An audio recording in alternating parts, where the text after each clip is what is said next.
Coming up, the UN blasts the Vatican, but did they go too far? Results begin to come in from the Vatican's questionnaire on family issues, and should popes be canonized? All this and more up next.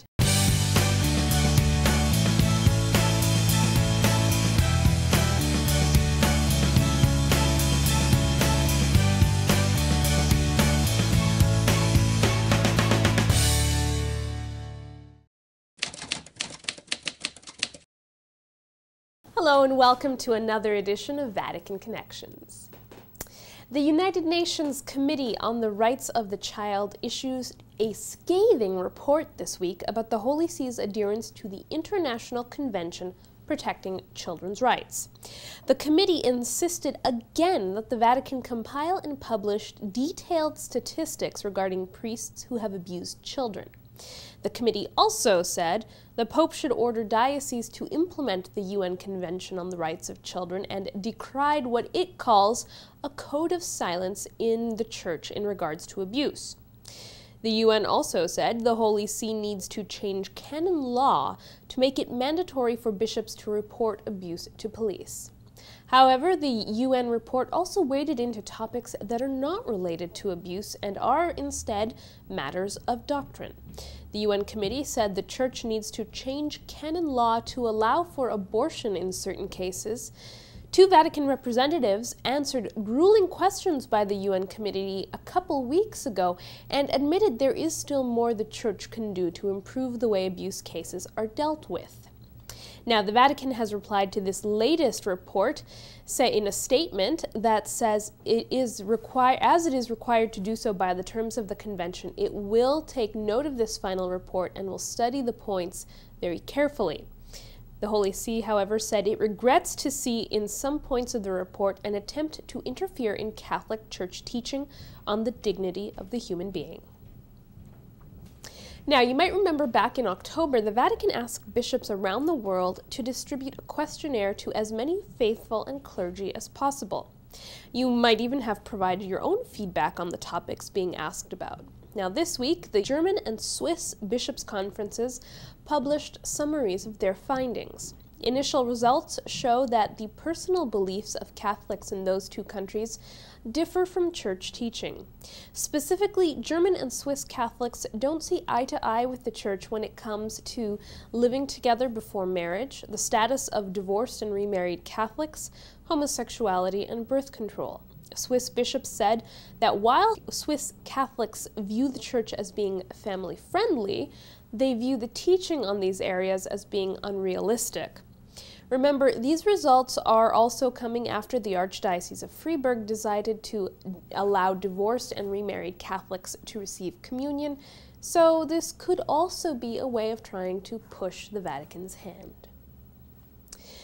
The Pope's message for Lent was released this week. The title is, "He became poor so that by his poverty you might become rich." In it, Pope Francis says we should follow Jesus in seeking out the poor and the sinner and making sacrifices to help others and to help others heal. He also calls on Christians to confront the material, spiritual, and moral destitution of our brothers and sisters. Now, you can read the full text of the Pope's Lenten message on our blog. It has been confirmed Queen Elizabeth and Prince Philip will meet Pope Francis on April 3rd. They will be in Italy at the invitation of President Giorgio Napolitano. According to Britain's Daily Mail, they will be received by the Pope at the Santa Marta Guest House. And finally, with the upcoming canonizations of Pope John Paul II and Pope John the 23rd, the question has been asked, should all popes be canonized? One postulator answers that question. I have no doubt about the holiness of Pius XII, or John the 23rd, or even Paul VI, or John Paul II, but I don't think it gives a good image of the Roman Church if every pope canonizes his predecessor. I mean, how many saintly popes do you need? Also because it's not only a statement on the past, on the virtues of a man. I always say we do not canonize for the past, we canonize for the future. every saint has to have a relevance for this century and the next and all the centuries afterwards, because otherwise we're just erecting monuments, and I don't think we are Christians to erect monuments for people. And one could ask oneself, what is the value of canonizing, 10 popes on a row for the future church? Also because not canonizing a pope is almost going to be, so he must have done something bad. I mean, why haven't we canonized Pius XI? What did he do wrong? If Benedict dies and they're not starting immediately a process for him, I mean, what has he done wrong?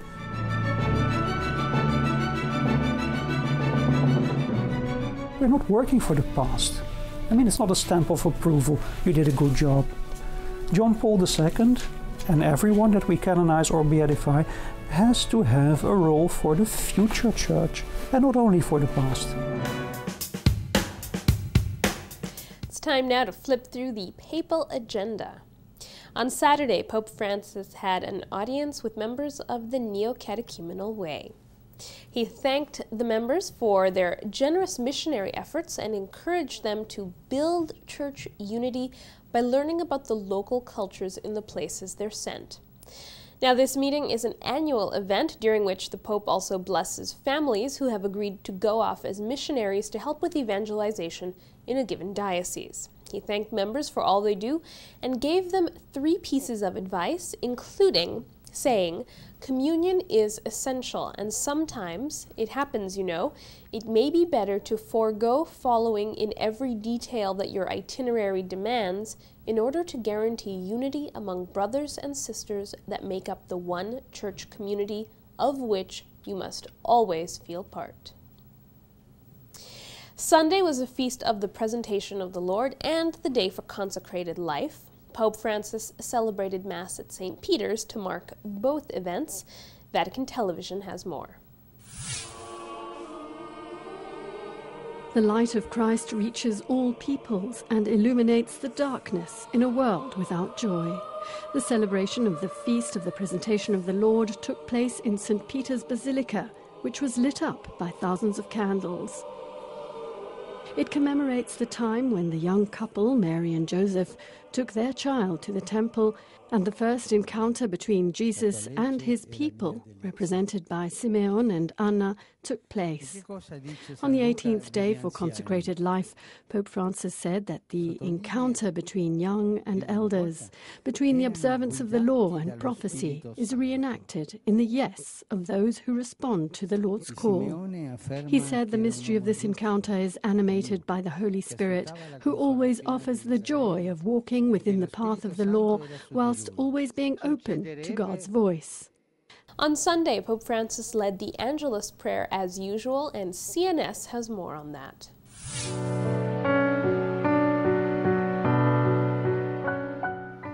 Oggi si celebra in Italia la giornata per la vita, che ha come tema generare futuro. Rivolgo il mio saluto e il mio incoraggiamento alle associazioni, ai movimenti e ai centri culturali impegnati nella difesa e promozione della vita. Mi unisco ai vescovi italiani nel ribadire che ogni figlio è volto del Signore, amante della vita, dono per la famiglia e per la società. Ognuno nel proprio ruolo e nel proprio ambito si senta chiamato a amare e servire la vita, ad accoglierla, rispettarla e promuoverla, specialmente quando è fragile e bisogna di attenzione e di cuore, dal grembo materno fino alla fine su questa terra. Wednesday was the general audience, and the Holy Father continued his new series on the sacraments. This week, though, he focused on the Eucharist.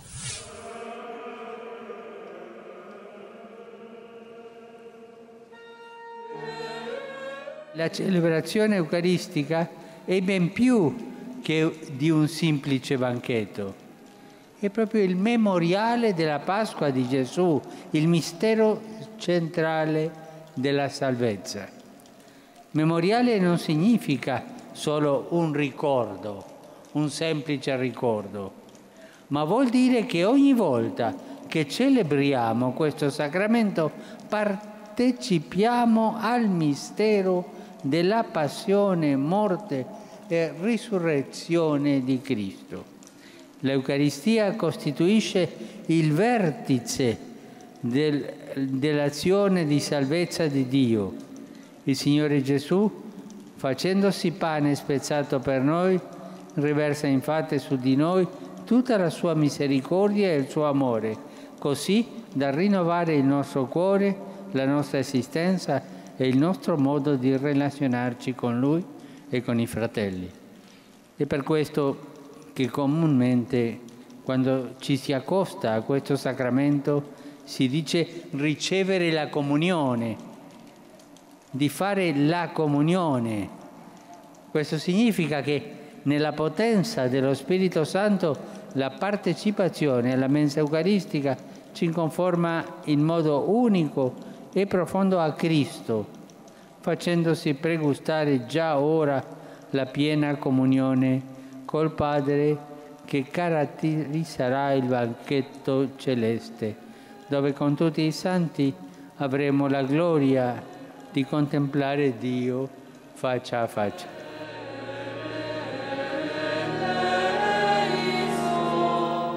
Also this week, Pope Francis met with Polish bishops on their ad limina visit. Time to look now at the resignations and nominations. There were just a few changes this week. Auxiliary Bishop Josu Iriondo of New York retired. Now, Bishop Iriondo is 75, and he was actually born in Legazpi, Spain. He was incarnated into the Archdiocese of New York in 1996. Until then, he had been a priest for San Sebastian, Spain. Pope Francis confirmed Cardinal Stanislaw Rilko as head of the Pontifical Council for the Laity and Archbishop Joseph Clemens as the secretary of that council. The Pope also appointed new members, including several lay people. And Monsignor Santo Gangemi has been appointed nuncio to Mali.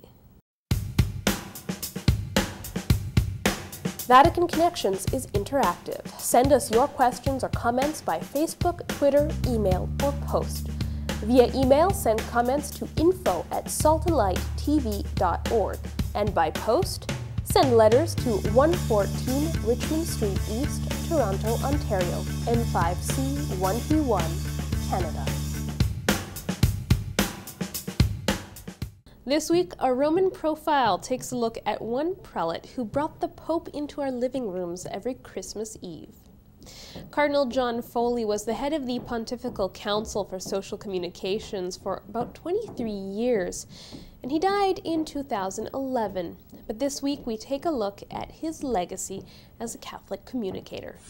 The Catholic Church has been involved in advertising for 2,000 years.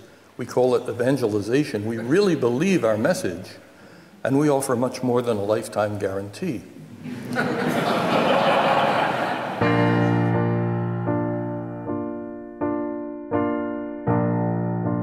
Cardinal Foley stood out. He was a natural-born communicator. He was brilliant. He was extremely talented, very funny, and a loving guy, and you couldn't help but love him back. He'd become something of a national figure in the Catholic press. He was appointed president of the Pontifical Council for Social Communications, and he had been until that time editor of the Philadelphia Archdiocesan newspaper, the Catholic Standard and Times. I still remember our first meeting back in 1999 as I was preparing for the World Youth Day in Canada, and he became one of the first faces, friends, warm persons who opened doors to the Vatican. As I look back over those years of friendship, almost right to the end of his life, there are three qualities or characteristics that stand out. And these qualities have marked not only me, but so many people around the world. First and foremost was a warm personality, a person who specialized in hospitality, working for an institution so big and so vast that at times could appear to be cold and bureaucratic and distant. Archbishop Foley and then Cardinal John Foley made the Vatican a home to so many people. He gave it a face, he gave it a heart, he gave it an embrace, and he gave people a name. He recognized them. Secondly, Cardinal Foley was no pushover or fool. He knew about all the challenges that exist in the world of media and communications, but he had a way of deflecting and diminishing and getting to the core of things, and he spoke to people's hearts. He was known as the voice of Christmas, as you all know. But that voice of Christmas was a voice that soothed and it calmed and reconciled, and it was a voice that gave great credibility to our message. How many people relied on that voice, even not seeing him? They heard a voice that was kind, a voice that was tender, and a voice that was truthful. He did not back down from some of the great challenges. I was news editor at the Catholic Standard and Times when Cardinal Foley was Monsignor Foley. I started there in 1977 and worked with him for 6 years. His experience was varied and amazing to a young journalist. He covered the Second Vatican Council when he was a priest student in Rome. During the morning he would go to class, in the afternoon he would cover the press conferences at the Second Vatican Council. So he was really in bishop school very early as far as somebody who rose to bishop. He was at the heart of the church at the most important time of the church, and he was acting as a journalist. So, you know, I got to see the long perspective in 1984 when he went to Rome as a communicator with the Pontifical Council for Social Communications. Cardinal Foley was a living example, promoter, and defender of a Catholic press that was made up of people who were both authentically Catholic but professionally journalists. He used to say that our faith should be a further motivation for seeking the truth, not for hiding it. And he also recognized that on a very practical level, in order for the church to be credible in proclaiming the good news, it had to make sure that people didn't assume it was spending most of its time and energy trying to hide the bad. At the time of his death, the number of prominent figures in communications in the world, not necessarily Catholic communications, but prominent figures in communications across the world who spoke of their esteem for him.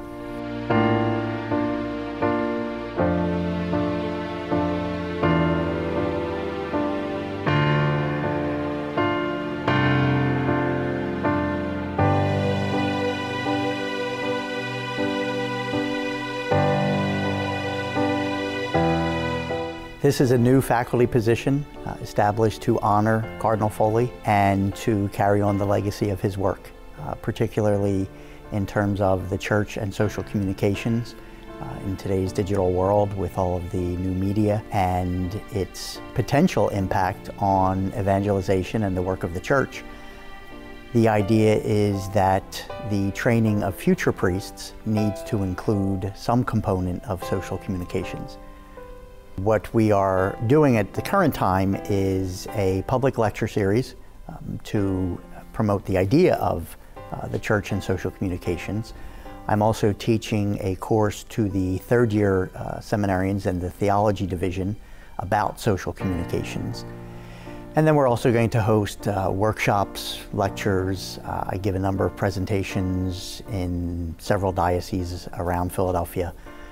So at this point, we're just trying to get the word out and then also begin to make this part of the regular education of the seminarians. What I'm really hoping for is an impact that would be, in a sense, cultural. That is to say, simply to establish the idea that the church's presence in the digital world is essential as the church moves forward. Cardinal Foley was also a priest to the tip of his toes, always. When he became a cardinal in 2007, after the ceremony where he got his red hat, he told us that the happiest day of his life was still the day he was ordained to the priesthood. Pope Francis would have loved Cardinal Foley, and Cardinal Foley would have loved Pope Francis. In the sense that here in Pope Francis is a man of the church, a man of deep faith, a man of great respect for human beings at all stages of their lives, who is out and about and among people as much as he can to bring the Word of God to them. In essence, that's what the Church's communications is all about. I think Cardinal Foley could appreciate that this Pope was made for the media and would celebrate that and make it work as best he could. Well, that's it for Vatican Connections this week. Join us next time for more about what's happening at the heart of the Church. Of course, you can always follow us on Twitter for daily updates. The handle is @VatiConnections. From everyone here, thanks for watching, and see you next time.